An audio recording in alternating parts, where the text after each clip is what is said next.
웨스트민스터 신앙고백서 신앙의 핵심 7번째 시간인데요. 오늘은 하나님의 보이지 않는 손, 하나님의 섭리에 대해서 살펴보도록 하겠습니다. 1번, 친히 감찰하시고 뜻하시며 행하심. 본문을 보면 5-1입니다. 만물의 위대하신 창조주이신 하나님은 자신의 무오하신 예지와 자유롭고 불변하시는 자신의 뜻의 계획에 따라서 또 자신의 지혜와 권세와 공의, 선하심과 국률의 영광을 찬송하게 하시려고 지극히 지혜와 거룩하신 섭리로 가장 큰 것에서부터 가장 작은 것에 이르기까지 모든 피조물과 그들의 행위, 생각, 기타 모든 것을 보호하시며 지도하시고 처리하시며 다스리신다. 우리가 오늘 살펴볼 부분은 바로 섭리에 관련된 부분입니다. 섭리는 문자적으로 말하면 미리 봄이라는 뜻을 가지고 있습니다. 오늘 말씀을 통해서 우리가 살펴보도록 하겠습니다. 여호와의 눈은 온 땅을 두루 감찰하사. 하나님의 눈은 온 땅을 두루 감찰하십니다. 섭리, 미리 봄이라는 뜻이잖아요. 하나님의 눈은 온 땅을 두루 감찰하시고 계십니다. 그래서 여호와의 눈은 어디서든지 악인과 선인을 감찰하셔서 선인이든 악인이든 누구든지 하나님의 눈을 피할 수 없습니다. 하나님은 신이시기 때문에 그 누구도 하나님의 눈에서 피할 자가 없죠. 미리 보시고 미리 아시고 인간은 선하든 악하든 하나님의 눈을 피할 사람이 단 한 사람도 없다는 사실이죠. 그래서 우리가 죄를 짓는 그곳에서도 하나님의 눈을 피할 수 없어요. 우리는 은밀하게 죄를 짓지만 하나님은 다 보고 계시죠. 하나님께서는 섭리하시는데 어떻게 섭리하시냐면 모든 일을 그의 뜻의 결정대로 일하시는 이의 계획에 따라 하나님은 자기의 뜻의 결정대로 계획하신 분이시죠. 우리가 그동안 살펴봤듯이 하나님은 섭리하시는데 항상 하나님의 뜻에 따라서 하나님의 기쁘신 뜻에 따라서 모든 것을 계획하시고 다스리시죠. 그의 계획은 영원하고 그의 생각은 대대에 이르죠. 여호와의 계획은 영원히 서고 그의 생각은 대대에 이릅니다. 그래서 하나님은 뜻하시면 행하시고 그 행하신 바가 모두 선함으로 하나님의 섭리는 원인과 과정과 결과에 모두 미치게 되어 있습니다. 하나님의 섭리에 벗어나는 그 어떠한 동물, 그리고 만물, 그리고 사람도 없습니다. 하나님은 모든 만물과 모든 사람을 다스리시는 분이시죠. 그래서 칼빈이 말하듯이 하나님의 섭리는 그의 눈에 못지않게 그의 두 손에도 속한다라고 말하고 있죠. 섭리는요, 하나님의 눈에도 속하고 그의 두 손에도 속합니다. 우리가 여기서 기억해야 할 메시지는 바로 이 두 가지. 하나님의 눈과 하나님의 손이죠. 하나님의 눈에 벗어날 자 없고 하나님 손에 벗어날 자 없습니다. 그러므로 하나님의 뜻과 계획 안에 우리의 모든 삶이 원인부터 과정부터 결과까지 우리의 모든 삶이 다 하나님의 섭리 가운데 행해진다. 이것을 우리가 꼭 기억하시고 하나님의 섭리를 누리면서 살아가시는 귀한 성도님들이 되시기를 간절히 소망합니다. 하나님은 말씀으로 만물을 붙드시죠. 만물을 말씀으로 지으신 하나님께서 그 말씀으로 만물을 붙드시고 계시죠. 어떻게 하나님께서 그 만물을 붙드시냐면 그의 명령을 땅에 보내시나니 그의 말씀이 속히 달리는도다. 하나님의 명령을 땅에 보내셔서 그 만물을 다스리고 계십니다. 지금도 우리가 아침과 저녁, 낮과 밤을 맞이하고 있는 이유 중에 하나도 하나님께서 그 만물을 붙드시고 계시기 때문이죠. 지구의 자전도 하나님께서 붙드시고 태양과 우주까지도 하나님께서 다 붙들고 계신 하나님의 눈에 벗어나는 어떠한 만물도 존재하지 않는다. 이것을 우리가 꼭 기억해야 될 것이고요.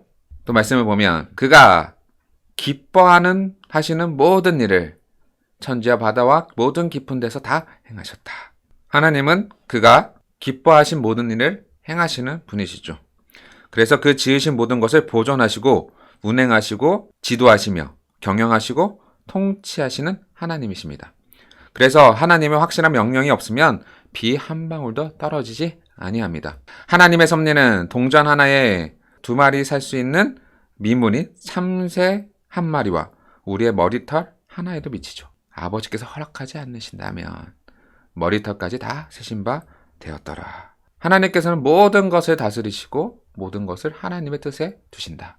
공중의 새를 보라, 너희 하늘 아버지께서 기르시나니.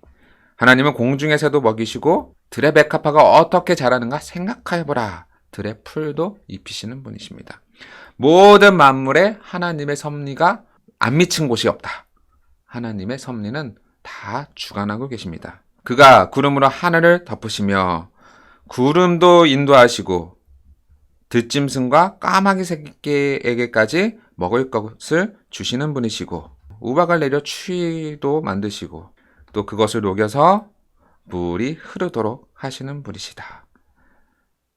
하나님은 모든 만물과 모든 구름까지도 물까지도 하나님의 허락 없이는 아무것도 되지 않는다. 이것이 우리가 믿고 고백하는 하나님의 섭리예요. 하나님의 섭리 가운데 우리가 살아가고 있다. 매 순간 감사가 있죠.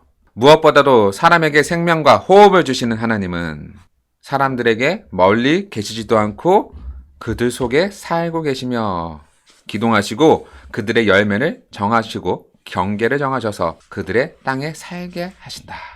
만민에게 생명과 호흡과 만물을 친히 주시는 이 멀리 계시지 아니하시는 분이시죠.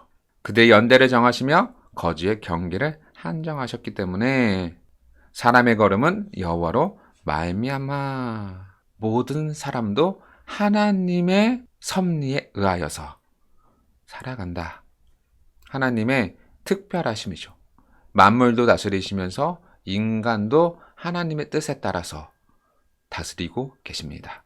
사람의 걸음조차도 여호와로 말미암는다. 우리가 말씀을 듣는 것도 교회에 오는 것도 다 하나님의 섭리 가운데 있다. 이 사실을 기억하시기 바랍니다. 자, 키포인트. 하나님의 섭리고요. 하나님의 눈. 하나님의 눈에 벗어날 자 없다. 원인과 과정과 결과까지도 다 하나님의 뜻 가운데 있다. 만물을 붙드시고 계십니다. 보존하시고 통치하고 계시기 때문에 아직까지도 지구가 존재하고 있고 우리가 살아있는 것이죠. 두 번째, 통상섭리와 비상섭리입니다. 5-2 제1 원인 되시는 하나님의 예지와 작정대로 만사가 변동 없이 정확무오하게 이루어진다. 그러나 그것들이 이루어지는 방편은 제2 원인의 특성에 따라서 만사가 필연적으로 자유롭게 또는 우연하게 일어난다. 그러나 이렇게 되는 것 모두가 다 하나님의 섭리이다. 하나님께서는 자신의 일반 섭리 과정에서 여러 가지 방편들을 사용하나 오히려 그와 같은 방편 없이 방편을 초월해서 또는 역행하여서 그의 기뻐하시는 뜻에 따라 자유롭게 행사하기도 하신다. 하나님은 모든 것을 미리 하시고 정하신 분이시죠. 그의 예지와 작정에 따라서 모든 것이 불변하고 무오하게 일어나죠. 하나님의 섭리의 손은 보이지 않으나 현존하며 살아 있습니다. 우리는 하나님의 예지와 작정에 따라서 하나님의 보이지 않는 손에 따라서 보이지 않는 손의 개념을 잘 기억하셔서 하나님의 손에 의해서 만물이 다스려짐을 기억하시면 좋을 것 같습니다. 하나님이 그 손을 펴서 베푸시면 만물이 좋은 것으로 즐거워하나 그 손을 거두시면 모두 죽어 먼지로 돌아가죠. 하나님의 보이지 않는 손입니다. 하나님은 그 손으로 만물에 호흡을 주시고 그들의 호흡을 거두시기도 하고 주시기도 하죠. 그리고 태의 열매는 그의 상급이로니 태를 열어 인생을 존재하게 하시며 그의 인생을 식물로 먹이시죠. 육체 먹을 것을 주시니 하나님께서는 우리를 그의 손으로 붙드시고 다스리고 계십니다. 또 그는 해를 낮의 빛으로 달과 별들을 밤의 빛으로 정하셨으니 결국 그의 손으로 해를 붙들고 낮의 빛으로 삼으시고 달과 별을 붙들어 밤의 빛으로 삼으시는 분이시죠. 하나님은 해와 달과 낮과 밤을 주관하고 계시고 다스리고 계신 분이십니다. 하나님의 섭리는 자연의 통상적인 운행이나 인생의 일상사를 넘어서 우리가 그 뜻을 다 알 수 없는 특별한 기적이나 비상사에서도 미친다. 일상이나 비상시에도 하나님의 뜻은 다 미치죠. 하나님의 은은 계시된 것과 감춰진 것이 있으니 우리는 계시된 것만 알 뿐 감추어진 것은 알지 못하기 때문에 단지 인정하고 찬미할 뿐이죠. 하나님의 기쁘신 뜻은 틀린 것이 없기 때문이죠. 그래서 이 말씀을 잘 기억하셔서 하나님의 뜻은 틀린 것이 없기에 우리는 그것을 감사하고 찬미해야 한다. 증거를 볼까요? 요셉이 형들의 질투와 보디발 아내의 정욕에 따라서 감옥에 갇히었지만 야곱의 가문을 살리고 끝내 언약을 이루는 도구가 되었듯이 하나님은 그것을 선으로 바꾸시는 분이시죠. 또 주님의 법이 없는 사람들의 손으로 십자가에 못 박혀 죽으셨으며 하나님의 큰일이 대적의 손을 통하여 성취된 것이다. 어둠이 도구가 되어 빛의 역사가 이루어진 것입니다. 하나님의 그 보이지 않는 손 때문에 악인까지도 하나님의 빛을 위한 역사하는 도구가 되었다. 그렇기 때문에 우리는 하나님의 섭리를 보이지 않아도 인정하고 감사하고 찬미해야 합니다. 하나님의 말씀은 우리의 입에 맞지 않는다고 할지라도 우리는 그것을 인정하고 찬미해야 합니다. 왜냐하면 그 말씀은 결코 헛되이 그 입에 돌아가지 아니하고 다 이루어지기 때문이죠. 내 입에서 나가는 말도 헛되이 내게로 돌아오지 아니하고 결국 그 말은 뭐겠어요? 기뻐하신 뜻을 다 이루신다. 하나님께서 약속하고 뱉으신 그 말은 다 이루어지는 거예요. 하나님은 사라의 태를 닫으셨다가도 다시 여심으로 후손의 번성에 대한 언약을 친히 이루신 분이시죠. 우리가 봤을 때 얼마나 이상하게 생각하겠어요. 그러나 하나님은 뜻은 닫으셨다고도 여시는 분이시다. 그리하여 자신의 신실하심을 보이심과 동시에 만국의 영광을 받고자 하신 거죠. 하나님의 약속을 믿음으로 견고하여져서 하나님께 영광을 돌려야 한다. 우리는 하나님의 약속을 믿음으로 받고 의심하지 않기 때문에 그 하나님의 그 신실하심에 따라서 우리는 하나님께 영광을 돌리는 것이 합당한 분이죠. 하나님은 다니엘과 세 친구의 사자의 입과 더불어 던지시기도 하고 그 사망의 입에서 살려내시기도 하죠. 그리하여 자기 백성의 높으심과 동시에 그들을 통하여 영광을 받기 원하셨습니다. 불이 능히 그들의 몸에 해하지 못하였고 불탄 냄새도 없더라. 특별한 하나님의 섭리죠. 사자들이 나를 상해하지 못하였나이다. 하나님의 비상섭리죠. 특별한 섭리죠. 하나님께 사람을 구원할 다른 신이 없습니다. 하나님께서 그것들을 통하여 영광받기 위하여서 이 모든 것을 행하시는 분이시죠. 여호와는 죽이기도 하시고 살리기도 하시고 수월에 내리기도 그리고 올리기도 하시는 분이십니다. 하나님의 섭리죠. 죽이기도 살리기도 수월에 내리기도 올리기도 하시는 분. 하나님의 뜻에 따라서. 하나님은 못하신 일이 없으시며 모든 계획을 다 이루시는 분이시죠. 그러므로 우리는 그 이치를 알 수 없으니 오히려 그것을 가리지 말고 그저 잠잠해야 합니다. 주께서 못하신 일이 없사오며 무슨 계획이 드신지 뭘 이루실 것이 없는 줄 알기 때문에 무지한 말로 이치를 가는 자가 누구일까? 결국 우리는 잠잠히 하나님의 뜻을 구하는 사람들이 되어야 하죠. 그래서 말씀에서 고백하듯이 모든 것이 선함에 감사함으로 받으면 버릴 것이 없나니 모든 것을 감사함으로 받으면 다 선하고 말씀과 기도로 거룩해짐으로 하나님께 모든 것을 맡겨야 합니다. 이것이 바로 하나님의 섭리를 인정하는 태도죠. 하나님의 뜻대로 되길 원한다. 이것이 거룩의 하나이고요. 그대로 우리가 믿기를 소망하는, 기도하는 것이죠. 말씀과 기도로 거룩하여진다는 것은 모든 것을 하나님께서 선하게 지으셨으며 감사하게 받는 태도예요.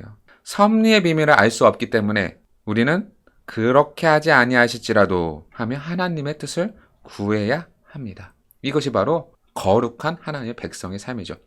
말씀과 기도로 거룩하여진다. 내 뜻을 세우지 아니하고 하나님이 기뻐하신 뜻이 무엇인지 말씀을 통해서 기도를 통해서 그리 아니하실지라도 그것을 받고 감사하는 자들이다. 잘 기억하시면 좋을 것 같습니다. 다니엘의 세 친구의 고백처럼 그리 아니하실지라도 죽음에 내버리실지라도 우리는 하나님 외에 다른 신을 섬기지 않습니다. 왜요? 이것이 바로 믿음이고 거룩이기 때문이죠. 말씀과 기도로 거룩하여진다. 꼭 기억하시기 바랍니다. 자, 키포인트. 통상섭리와 비상섭리. 통상섭리는 일반적으로 하시는 거고 비상섭리는 특별하게 하나님의 섭리가 필요할 때 기적으로 나타내시는 것이죠. 하나님의 보이지 않는 손의 개념 잘 기억하셔서 보이지 않는 손으로 우리를 다스리고 계신다. 악을 선으로 바꾸시며 통치하시는 분. 그렇기 때문에 우리가 섭리의 비밀을 다 알 수 없지만 그리 아니하실지라도 우리는 말씀과 기도로 감사하며 살아가며 찬미해야 한다. 이 사실을 꼭 기억하시길 바랍니다. 세 번째, 죄에 대한 섭리입니다. 5-4 하나님의 전능하신 능력과 헤아릴 수 없는 지혜와 무한히 선하심은 그의 섭리에 잘 나타나 있다.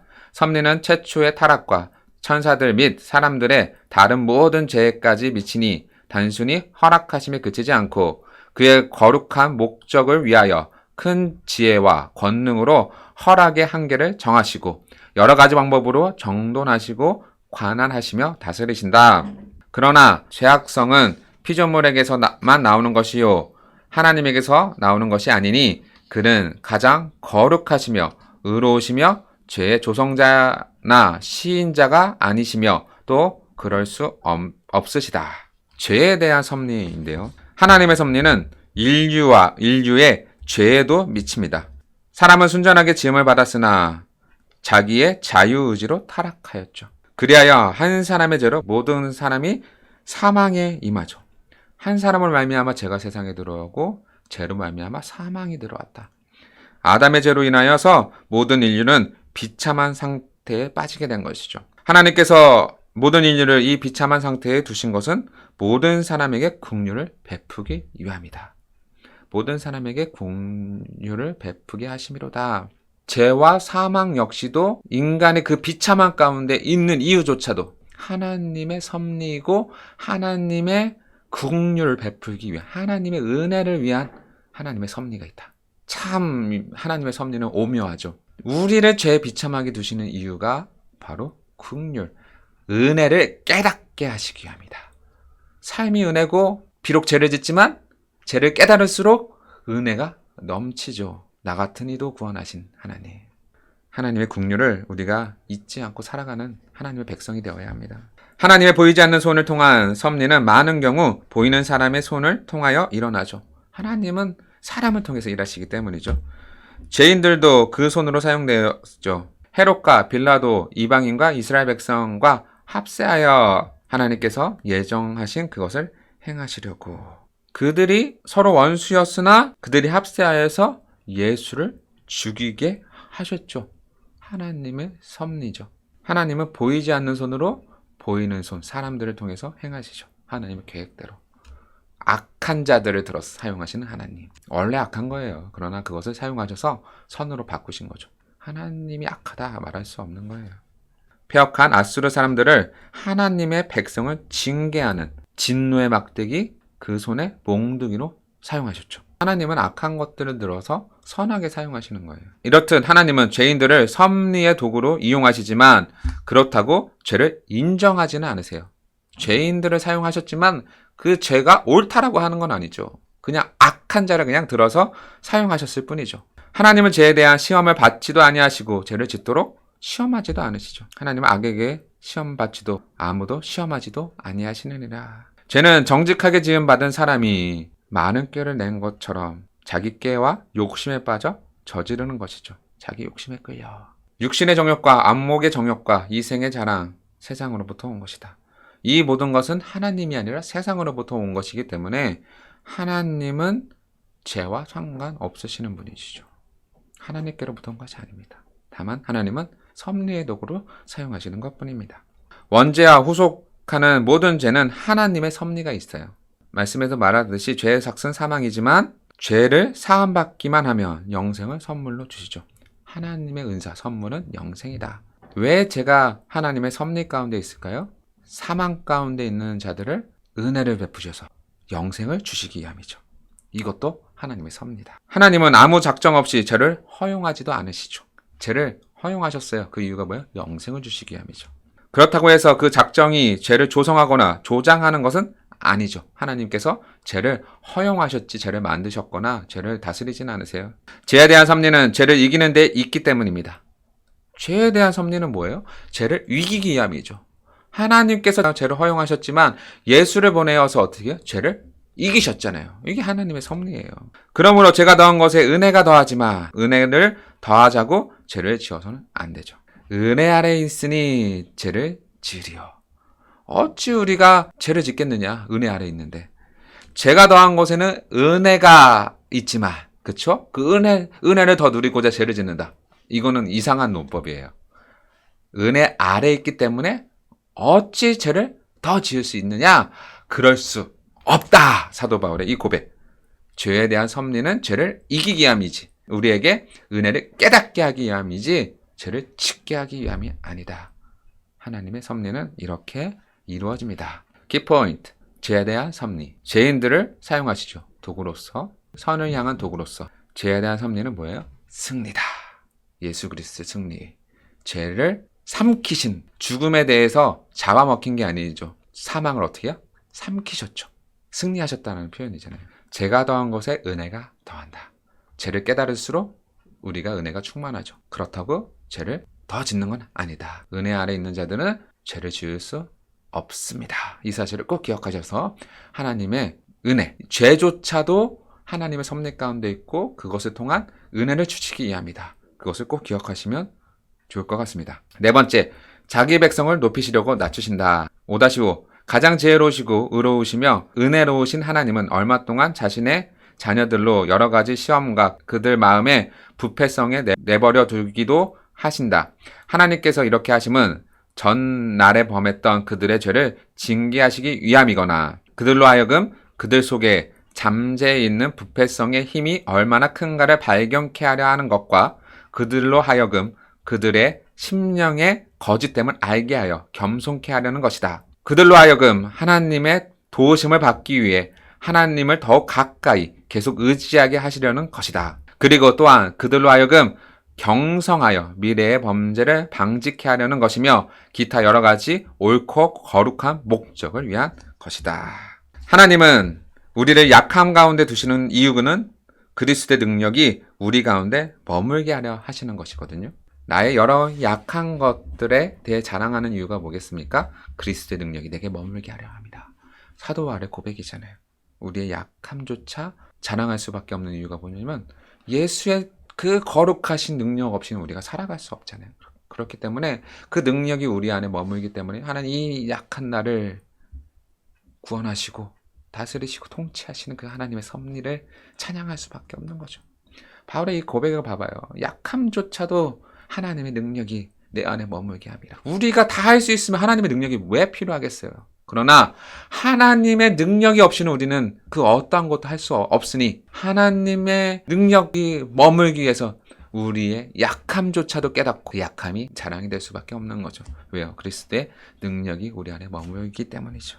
하나님은 이스라엘 백성을 낮추시려고 40년 동안 광야 길을 세우셨죠. 40년 동안 내가 광야 길을 걷게 하신 것은 너를 낮추시기 위함이다. 또 히스기야 교만을 꺾으시려고 그를 병들게 하셨죠. 히스기야가 병들어 죽게 되었으므로 히스기야가 마음이 교만하였기 때문에 하나님께서 그 교만을 꺾기 위해서 병들게 하신 거죠. 하나님이 백성에게 환난을 주시는 이유가 무엇이냐면 기도 가운데 하나님의 행세를 보게 하고 자신의 교만을 꺾기 위함이다. 나의 환난 날에 내가 주를 찾았으며 환난은 우리의 믿음을 자라게 하는 하나님의 도구다. 하나님을 찾게 하는 믿음의 도구다. 주의 모든 일을 주의 보게 하시는 하나님의 특별한 섭리예요. 환난이 내게 임하였다고 우리가 하나님을 욕할 것이 아니라 오히려 감사하고 무릎 꿇고 기도하라, 겸손하라 라는 말씀이기 때문에 늘 교만하지 말고 겸손하게 하나님 뜻을 순종할 줄 알아야 돼요. 하나님은 자기 백성을 높이시려고 낮추시는 거죠. 베드로가 3번 나를 부인하리라 그 일을 생각하고 울었더라. 예수님의 섭리 안에서 하나님의 섭리 안에서 베드로가 3번 나를 부인하리라 라고 말씀하셨던 것이 생각나게 하신 이유가 뭐겠어요? 바로 회개케 한다. 자신의 교만을 꺾기 위한 하나님의 뜻이다. 그것을 깨닫게 하셔서 회개함으로 하나님 앞에 나아가게 하십니다. 주님은 이 일을 이미 알고 계셨죠. 예수께서 오늘 밤 3번 나를 부인하라. 하나님의 섭리다. 이 하나님의 섭리는 그의 백성을 누르는 은밀한 힘입니다. 이 은밀한 힘에는 그들을 소생시키고 형통케 하는 능력이 있습니다. 하나님은 자기 백성을 높이시기 위해서, 회복시키기 위해서 그들을 낮추신다. 이 사실을 꼭 기억하셔서 하나님께서 오늘도 나에 대한 섭리, 오늘도 나를 어떻게 이끌어 가실까? 하나님의 은혜 가운데 반드시 우리를 이끌어 가신다는 사실을 기억하시면 좋을 것 같습니다. 이 포인트, 백성에 대한 섭리죠. 겸손케 하시. 하나님의 백성을 높이시려고 겸손하게 하신다. 그렇기 때문에 우리는 늘 기도해야 한다. 기도는 나 자신을 낮추고 하나님 뜻에 맞추는 태도입니다. 하나님의 은밀한 힘, 보이지 않는 손, 섭리 다 통하는 같은 말이죠.